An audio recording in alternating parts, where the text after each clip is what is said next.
ya'khudhul arwaha wa fi ba'di ahwalil qabri. Bermula bab yang keempat pada menyatakan ahwal, yakni kelakuan-kelakuan malaikat maut. Macam mana hal keadaan malaikat maut ini, betapa ia mengambil segala nyawa. Malam ni kita belajar macam mana sebenarnya malaikat maut ni cabut nyawa. Allah. Dan pada menyatakan setengah daripada ahwal kubur. Apa yang berlaku dalam kubur, ahwal dalam kubur, yang kita tak pernah dan takkan pernah dapat lihat, melainkan kita dah mati. Apa yang terjadi dalam kubur dan bagaimana apa yang berlaku ketika nyawa dicabut. Telah berkata Ibnu Abbas radhiyallahu anhu pada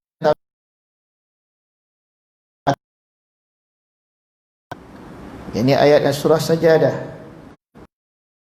"Fakum malakul mautil ladzi wukila bikum." Apa maksud ayat tu? Katakan olehmu,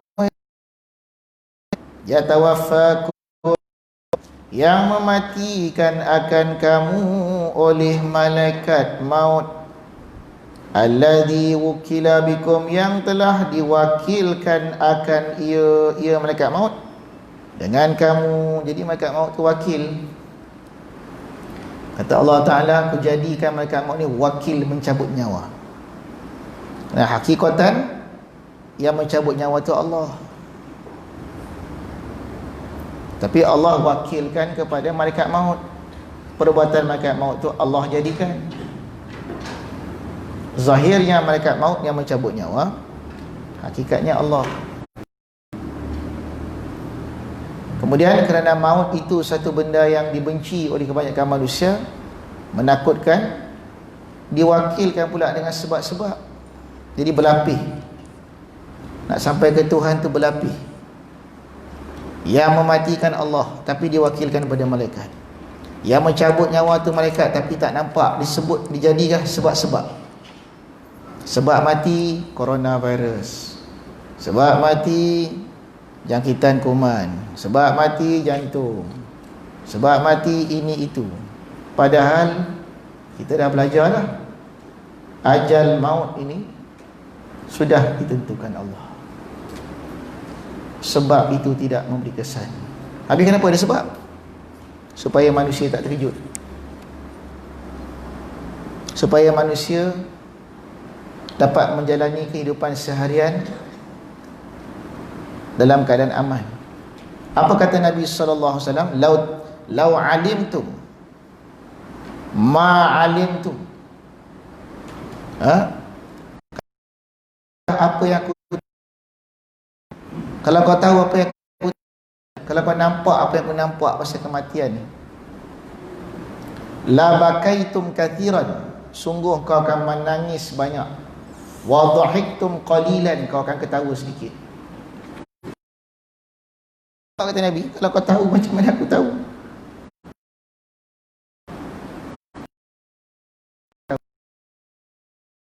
Kau akan ketawa sedikit, menangis banyak. Macam orang dah tahu penyakit dia, doktor kata tak lama, paling lama pun 40 hari. Sedikit ketawa, banyak termenung. Bayangkan kalau apa yang Nabi tahu, bayangkan kalau apa yang Nabi nampak, kita nampak tak makan. Maka sebab tu disebut sebab. Sebab tu sebagai cover-up ni, cover-up. Kemudian sebab tu pula belakang tu malaikat maut, belakang lagi baru Allah Ta'ala. Allah, rahmat Tuhan, rahmat Tuhan tuan-tuan. Padahal maut ni menengok kita 70 kali sehari. Nak cabut tidak? Nak cabut tidak? Tengok tu, tengok ni. Tengok kita ni, ngendap. Maka apa tafsir Ibn Abbas pada ayat ini? Bahawasanya, ni bukan terjemah ni tafsir dia. Terjemah, saya terjemah tadi. Qul yatawaffakum malakul mautil ladzi wukila bikum. Sudah saya terjemahkan. Ya. Pengertian dia apa? Bahawasanya orang yang mukmin apabila hadirnya oleh maut, maut dah hadir, nescaya hadirlah akan dia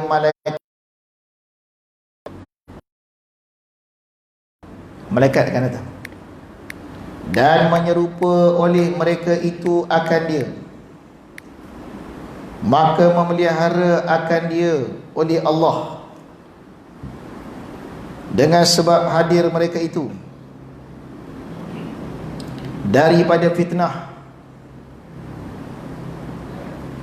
Orang mukmin bila hadir olehnya maut, saya hadirlah akan dia oleh malaikat dan menyerupa oleh mereka itu akan dia, maknanya menjelma tu. Allah jadikan dia orang tu menjelma, datang cabut nyawa tu. Bukan dengan rupa asal. Rupa asal belum cabut nyawa dah mati ya.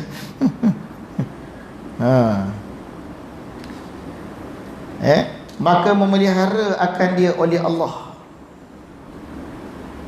akan dia malaikat, akan dia orang yang sakit nak mati ni, dengan sebab hadir mereka itu. Dia peliharalah daripada fitnah, cobaan.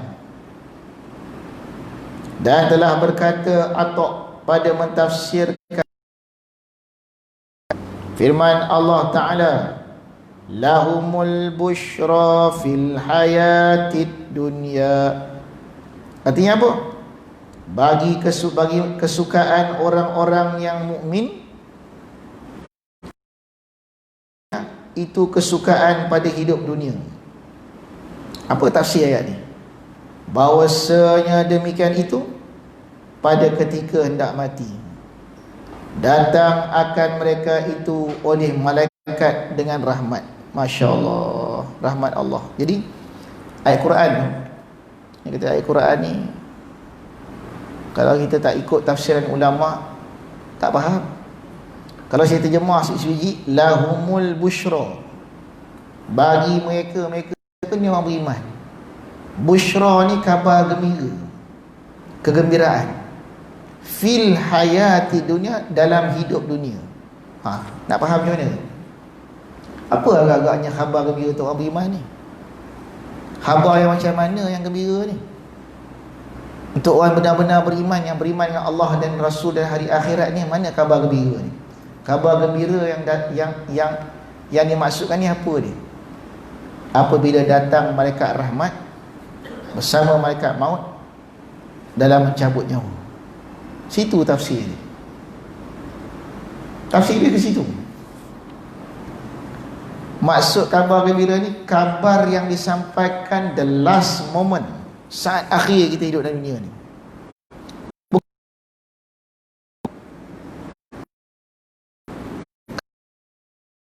Ini masuk ayat Quran ni, khabar yang terakhir saat kita di dunia ni, yakni sebelum nyawa kita cabut. Tu yang nak bagi tahu. Apa dia? Yakni yang dibawa oleh malaikat dengan rahmat dan khabar kesukaan alam, dan datang oleh Allah dengan dan marahnya. Jadi khabar gembira ni malaikat maut bawa khabar rahmat, khabar Allah. Dia mau menjemput, ya. Malaikat tawar pada nak hidup lama lagi ke atau nak balik. Apa Nabi kata? Rafiqul a'la. Apa Nabi? Temannya yang sejati, temannya yang maha tinggi. Artinya Nabi dah baru cabut nyamuk. Padahal di offer Nabi nak hidup lagi lama. Kau nak hidup lama lagi dengan umatmu, betul. Nabi kata Rafiqul A'la. Rafiqul A'la. Rafiqul A'la. Kawan aku, ku rindui Tuhanku Allah. Itu kabar bagi siapa? Bagi orang beriman, bagi orang yang beramal, yang yakin kita ni akan jumpa. Orang fasik, orang kafir, ni bertemu, mengisyarat ke wujuhun yawma idzin musfirah dhahikat mustab. Masya Allah. Arti apa makna wujud? Apa muka? Muka pada ketika itu. Ketika apa kan? Syirah. Syirah. Sukakan atas salah pada dua takwil. Suka, menyukakan. Musfiratun, ketawa, senyum, ketawa. Mustabsyirah, seri, muka senyum. Mustabsyirah, mukanya menyerupa, membentuk rupa yang dia nak rupa. Jadi bila nak jumpa orang beriman, dia rupa-rupa cantik, rupa baik-baik. Kita pun seronok tengok, tak tahu. Dan kitab Ihya Ulumuddin bagi Imam Al-Ghazali cerita daripada Ibnu Abbas radhiyallahu anhuma alaihi salam. Jawapan aku ni Tuhan. Maka telah berkata Ibrahim alaihi salam, bila pula aku bagi kau masuk? Maka berkatalah ia laki-laki itu baginya, telah memasuk akan daku oleh orang yang terlebih memiliki baginya daripada engkau. Ya, zahirnya kau pergi bawa dalam syurga. Kalau betul, macam dekat Brazil ke mana orang meninggal, buat orang kaya, dia buat dalam internet, dia buat besar antara 4 tiang. Dalam tu dia bubuh TV, bubuh kantin, bubuh apa dia nak bagi dia seronok, nak bagi seronok dan kupu. Boleh tengok TV. Motor pun buah motor dah tu. Diam nak tali arwah, apa salahnya? Bid'ah kepada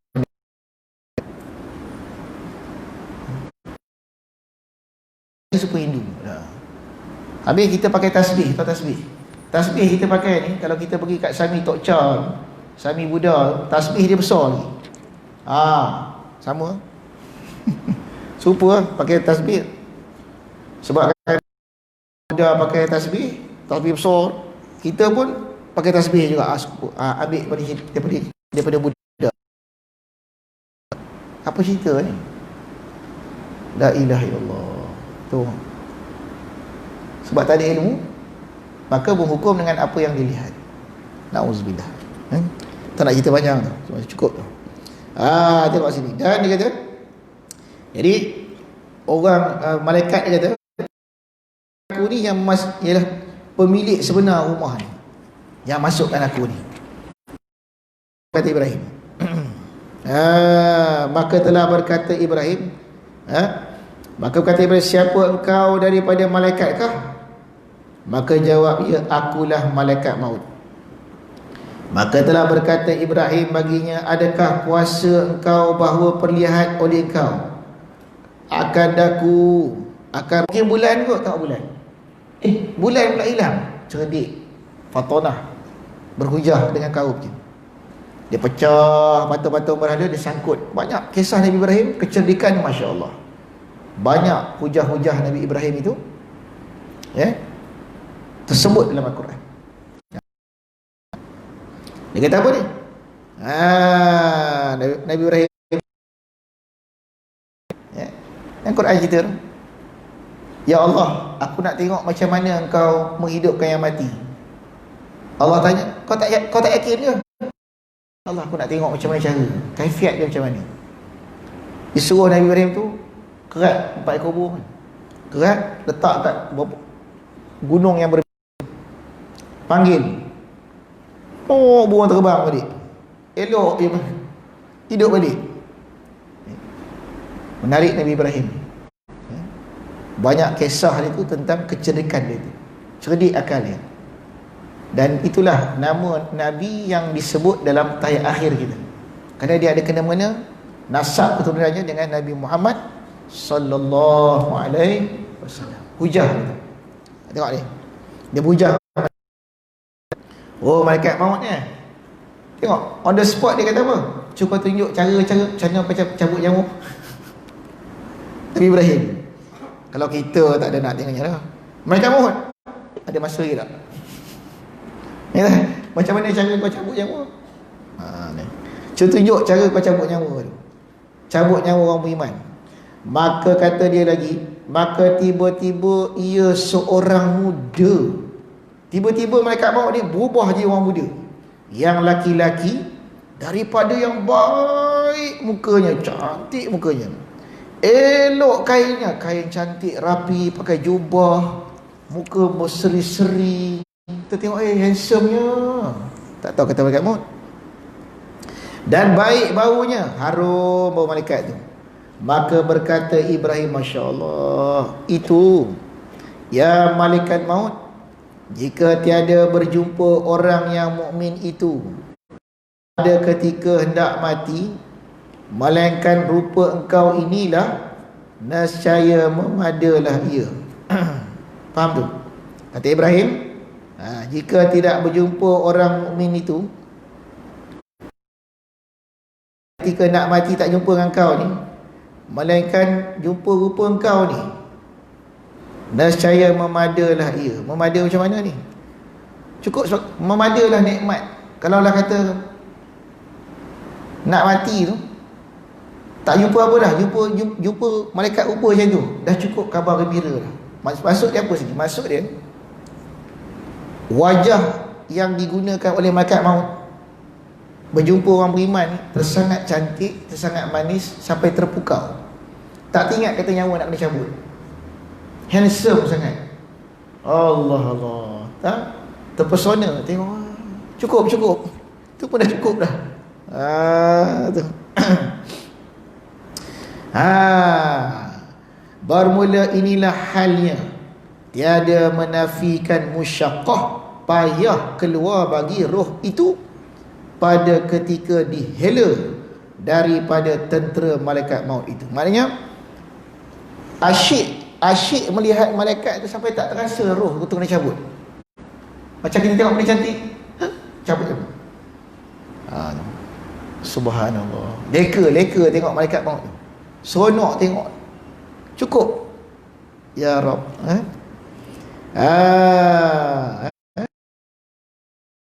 Dan beberapa tentera daripada ahli rahmat, jika adalah mayat itu daripada ahli kebaikan, dan beberapa tentera malaikat azab, jika ada ia daripada ahli kejahatan. Maknanya kalau kita faham sini, tu ramai tu askar-askar dia tu, askar-askar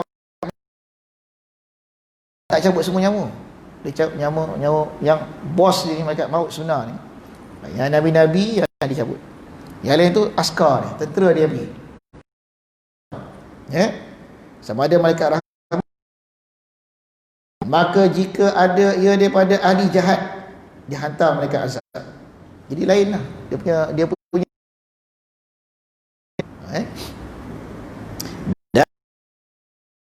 dan mereka itu berapa ramai mereka ni, tentera, askar bawah, jeneral malaikat maut ni berapa ramai? Ulama berselisih. Kata kil 4 orang yang datang, Dan kata kill 6 orang. Masya Allah. 3 bagi ahli iman, bagi ahli kufur, oh tak ramai.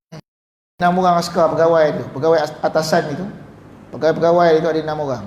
3 untuk mencabut nyawa orang beriman yang baik-baik, 3 yang cabut nyawa orang. Kaul satu kaul ulama. Akan dia oleh Jamal di dalam telah berkata Yuti Sudur telah mengeluar oleh Ibnu Abi Dunya dari Ibrahim An-Nakhai telah berkata ia telah kami bahawa ketika hendak dengan bau-bauan daripada bau orang nak maka diambil sutera kan dia dengan demikian bau-bauan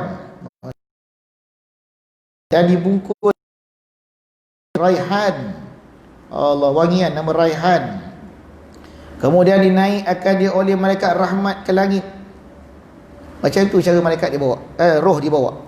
Dan tersebut dalam hadis pula bahawasanya turun malaikat atas mayat itu oleh 4 orang daripada malaikat.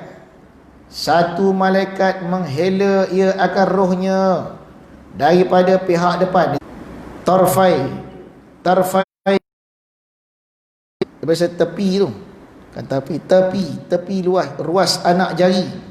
Kat luar tepi-tepi ni, tepi-tepi ni ditarik itu, tarik, dan segala hujung jari dan nafas serta demikian itu terhela, ia tertarik, ia akan sebagai tarik hela air daripada bejana. Dia keluar macam air keluar daripada bejana ni. Sampai roh kat hati keluar, lidah tak cakap dah, daripada berkata-kata. Dan dihimpunkan nafas itu pada dada sesak. Kemudian pada demikian itu, itulah bersalahan ahwal orang yang mati itu. Maka setengah mereka itu orang yang ditikam akan dia oleh malaikat pada ketika itu dengan lembing yang masmumah, lembing yang beracun. Sungguhnya dijirus akan dia akan racun daripada api neraka, cocok kat badan itu. Dan jadilah roh itu atas rupa manusia. Kemudian mengambil akan dia malaikat Zabaniyah. Dan inilah ahwal orang yang celaka, dicocok-cocok dengan lembing-lembing yang bubuh racun pada neraka. Bersalahan orang yang ahli sa'adah, maka bermula kelakuan tu bersalah-salahan lain-lain. Setiap orang lain-lain, tak sama. Orang mati ni dia tak, bukan special dia ni, macam-macam. Bersangatannya dan takhfifnya, ada yang teruk sangat, ada yang ringan je. Dengan diiktibarkan seorang itu, tengok macam mana orang tu, macam mana orang tu lain-lain. Dan telah mengeluar oleh Ahmad dan Al-Bazzar, dan telah mensahihkan daripada Abi Hurairah daripada Nabi sallallahu alaihi wasallam bersabda, ya Allah, malaikat maut datang ia akan manusia padahal zahirnya dengan nyata-nyatanya. Maka datang ia akan Musa AS, maka ditampar oleh Nabi Musa kan. Wah, pula Musa ni, kekuatan Musa ni, ditampar malaikat maut. Maka jadi buta sebelah mata malaikat maut. Tu dia. Maka mengadu ia akan Tuhan, ya Allah, hamba-Mu Musa ni punyalah kuat, ditamparnya ke buta sebelah. Maka berkata, ya Tuanku, bermula hamba Engkau Musa tu membutakan mataku, dan jika tiada kemuliaannya atas Engkau, nescaya aku pecah-pecah atasnya. Kumpuk-umpuk aku umpuk-umpuk dia ni. Firman Allah Ta'ala baginya, pergi olehmu pada hamba-Ku Musa tu, kata olehmu baginya, maka hendaklah ia hantarkan tangannya atas kulit lembu. Maka baginya dengan tiap-tiap satu bulu yang meliputi tangannya itu setahun umurnya. Pegang kat bulu lembu, angkat. Berapa banyak melekat? Kalau 10 helai melekat, 10 tahun lagi umur dia. Kalau 1 setahun. Maka datanglah maka berkata Musa itu, apalah kemudian daripada ini? Engkau nak apa lagi? Maka jawab malaikat maut itu, kemudian daripada itu mati juga. Lepas itu matilah. Lepas itu berkata Nabi Musa, maka sekarang ni naiklah, baiklah mati. Okeylah mati, nak mati-matilah. Telah berkata orang meriwayatkan ini, maka mencium ia akan dia satu cium, maka dia ambil akan ruhnya dan dikembalikan Allah Ta'ala akan mata malaikat maut.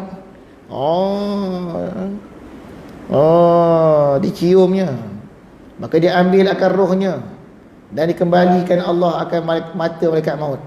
Maka adalah ia kemudian pada itu datang ia akan manusia pada tersembunyi. Terpatut dah pun pengalaman dengan Nabi Musa kena tampung. Lepas itu disembunyi dah, tak berani raya dah.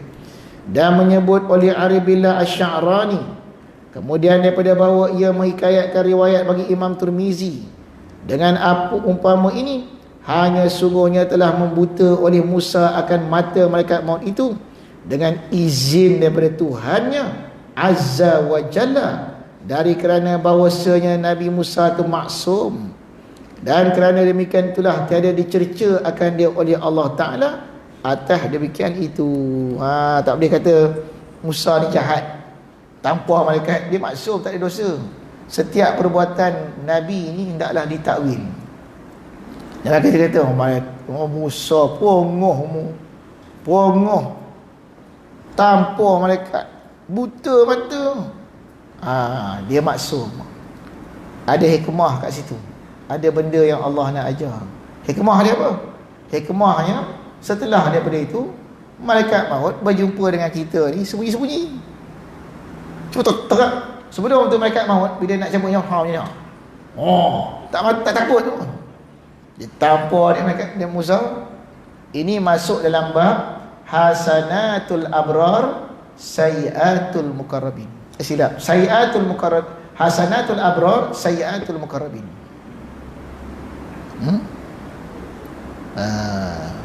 Kebaikan yang didapatkan oleh orang-orang abrar disebabkan kesilapan yang dibuat oleh orang-orang muqarrabi. Apa yang Musa buat tu menjadi hikmah kat kita.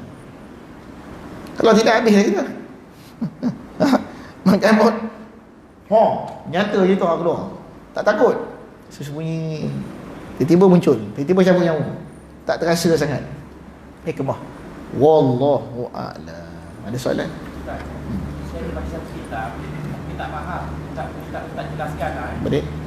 Kitab tu Ustaz Al-Waqizin Wariyat Al-Sabiqi, Imam Qayyum Al-Jauzi. Ya.